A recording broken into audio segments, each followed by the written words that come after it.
Salut à tous! Voilà le récap des mises à jour du projet pour la période de mai à août 2016. Oui, parce que j'ai absolument pas eu le temps d'en faire une pour chaque mois, mais c'est pas grave, on va tout grouper ici. C'est parti! Alors pour commencer, le projet vient de dépasser les 80 000 soutiens, ce qui est vraiment impressionnant pour un fan concept. Donc merci à vous tous et on va continuer à se battre tous ensemble. Ensuite, j'ai ajouté quelques concept art de graphisme. Tout d'abord, un concept art de Goku en Super Saiyan Blue Kaioken, tel qu'il apparaît dans Dragon Ball Super. Plusieurs d'entre vous sont venus me demander par MP s'il s'agissait d'une transformation supplémentaire dans la mécanique du jeu. Et en fait non. Pour rappel, les transformations et les attaques spéciales sont bien séparées, comme dans les précédents Tenkaichi et Raging Blast. Donc il s'agit bien de la forme Super Saiyan Blue de Goku, mais combinée à l'attaque spéciale Kaioken, qui offre un boost d'attaque pendant une dizaine de secondes tout en consommant le ki. Sachant qu'on peut bouger librement, mais qu'on ne peut pas recharger son ki pendant toute la durée de l'attaque. Goku avait déjà ce Kaioken dans les précédents jeux de Spike, mais ce n'était accessible qu'à sa forme normale. Donc l'idée ici, ce serait de laisser le joueur l'attribuer à n'importe quelle transformation de Goku. Comme ça, on peut même reproduire le Super Kaioken qu'il a utilisé contre Pyke-One dans les fillers de DBZ. En tout cas, c'est un concept art que vous avez super bien accueilli puisqu'il a été liké plus de 7800 fois.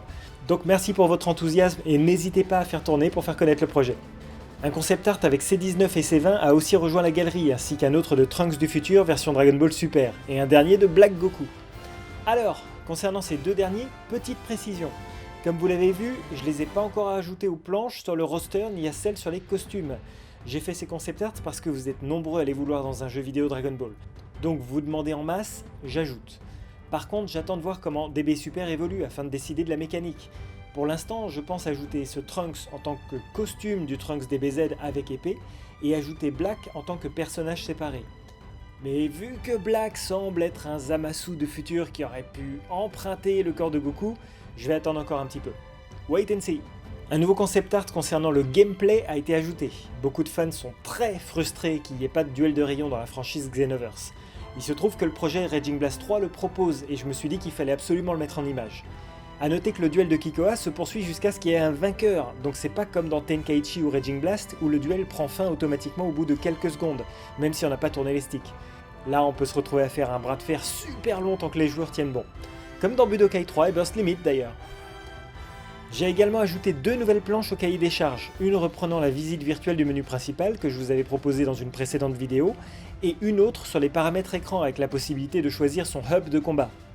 Oui, parce que je vois des demandes très vives concernant à la fois le hub écran à la Raging Blast et celui à la Tenkaichi 3. Du coup, j'ai ajouté un paramétrage dans les options du concept pour passer de l'un à l'autre.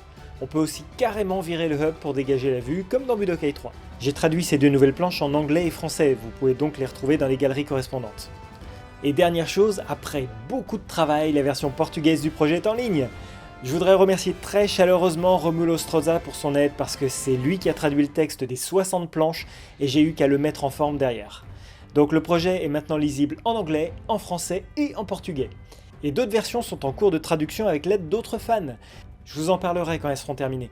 Je voudrais vraiment que tout le monde puisse comprendre ce qu'on demande à travers ce projet pour que les gens sachent s'ils veulent le rejoindre ou non.